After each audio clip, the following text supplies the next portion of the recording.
moving right along with today's show, and on the next topic, staying in the AFC North, moving on now to Joe Burrow and an update on his injured wrist. Of course, last season he injured it halfway through the NFL season in Week 11. It did require him to have season-ending wrist surgery in that Week 11 game, so he was put on the shelf. And the Bengals, I want to say, went on to finish with a 9-8 record, pretty pedestrian record, not too much really to look into. After Joe Burrow went down, that's a real morale killer to think you're making the playoffs after that. This last season was kind of thrown in the bin for the Cincinnati Bengals. And you look at Joe Burrow, that being his most recent injury, of course, when he came into the league, the ACL injury and that knee that also was season ending. And it has been a pretty bumpy road in terms of injuries for Joe Burrow. I gave an update about a month ago, I want to say, about how his rehab was going. Now, this past Monday, the Bengals social media posted a video of Joe Burrow walking out to their practice field with his cleats, getting back into the flow of things, being out there with the guys, throwing in some drills. He ramped it up a little bit more on this past Tuesday, also with the Bengals social media posting some more videos, some more pictures of him. And the general idea coming from the Cincinnati Bengals is that he is on the appropriate recovery time. He should be ready to go probably at the start of training camp if he continues on this pace. And Burrow had a chance to talk to the media after practice, seeing him out there for the first time, about how everything is going, how he's feeling up until this point, to which he said, "I'm in a good spot right now. I'm really strong, bigger than I was. We're going to continue to eat right, lift, and go through my routine and see where I'm at. Then he also revealed that he's been throwing for about a month now, and it's been all pretty positive for him, and it all has sort of worked out for him where he hasn't really had to change much about his off-season routine. Usually players like to take some time off. It all sort of lined up where he got injured at the, I guess, right time, looking at this long term, to have that rest and then start to come back around the same time when he would usually come back during his offseason program. Now, with that all lining up, he is expected to return at full during training camp. And I thought it was interesting that he made a point of emphasis that he really tried to get bigger over this offseason, over this time away from football, to get stronger, lift a little heavier, and just overall get a bigger frame to him. I thought that was interesting just because I never really thought of Joe Burrow as a smaller quarterback. When you think smaller, more fragile, I guess, for a lack of a better term, of these quarterbacks, you're thinking of smaller guys like Kyler maybe, Bryce Young a little bit. These guys that have smaller frames and that rely on their escapability trait to try and create plays, get people open, find those pockets of space where they could throw out of. I never really thought or saw Joe Burrow as that, but it does make sense looking at the injuries he's had, how maybe putting on a bit more muscle makes you a bit durable. I like that thinking from him.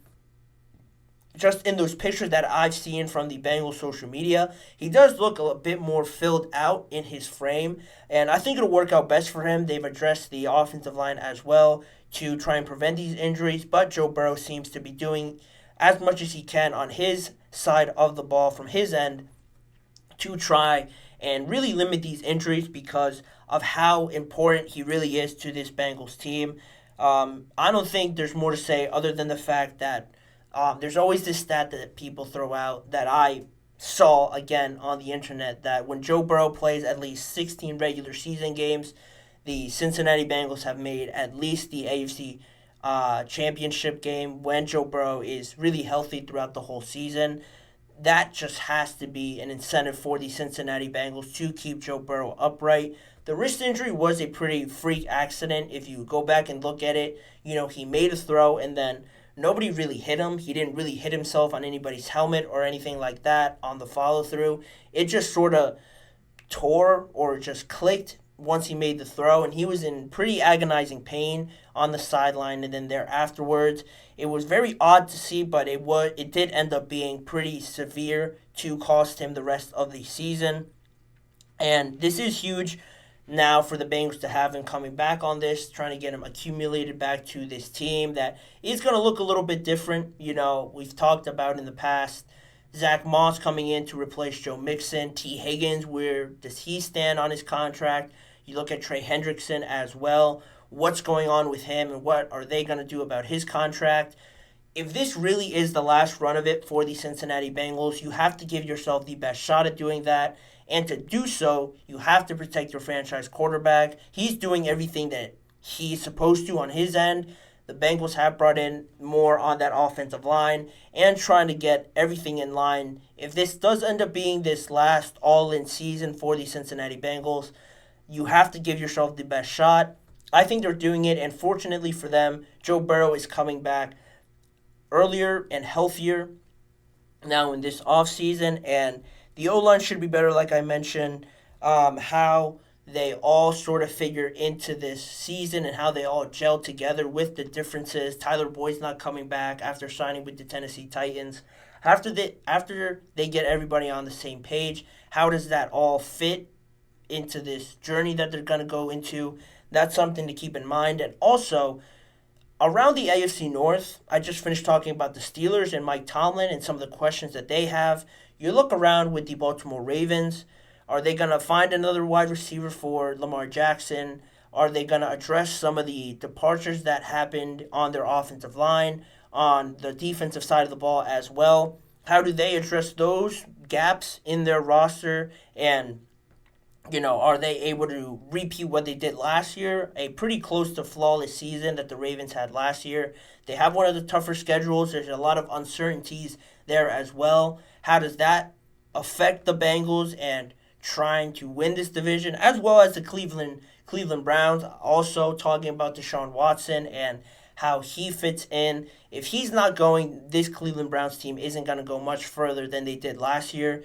There's a lot of uncertainties, and it is a great opportunity for the Bengals to sort of take advantage of this.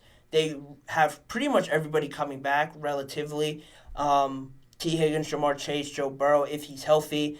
You just have to figure out and get everybody on the same page. The quicker they do that, the more I think they can take advantage of the difficulty that the Steelers, the Browns, and the Bengals have, not only with also trying to get everybody on the same page, but I think, ironically enough, the Browns, the Steelers, and the Browns, the Steelers, and the Ravens have the three most difficult schedules this coming season, and the Bengals, if I remember correctly, have the 16th or like the 18th hardest schedule in the NFL. So there is a window there for the Bengals to have everybody back and compete not only in their division, but to take advantage of a easier schedule per se and go out there and win some games and get back into the playoffs after missing them last year.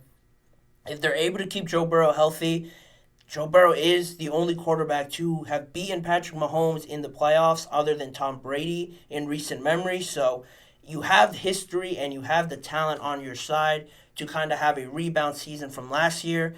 It all is sort of falling in line now for the Cincinnati Bengals. It is a good sign to see Joe Burrow back out there with his wrist. You just hope that they can keep him healthy. And with that, this division continues to be one of the more exciting ones to look forward to during the NFL season. Seeing that if everybody stays healthy, how these games are going to be some of the best. The AFC North is and has been one of the most competitive from top to bottom, always being close in record. All of them almost made the playoffs last year. The Bengals were right there on the cusp, and that always just seems to be the case with these teams. Joe Burrow coming back, it does make it a good chance that all four of these teams could be in the playoffs. I don't think that's crazy to say with how improved the Steelers have looked. The Ravens are as good as they are. The Browns also coming off of a playoff berth last season. The AFC is tough. It's going to be interesting how the Bengals play in it and how they fall in line in it as well. But Joe Burrow is certainly going to be the catalyst to any sort of success that they have in 2024. But In saying that, we will move on with the show. And we're going to go into a quick break right now. And on the other side of that, I mentioned talking about Xavier Worthy was picked in the first round of the NFL draft by the Kansas City Chiefs.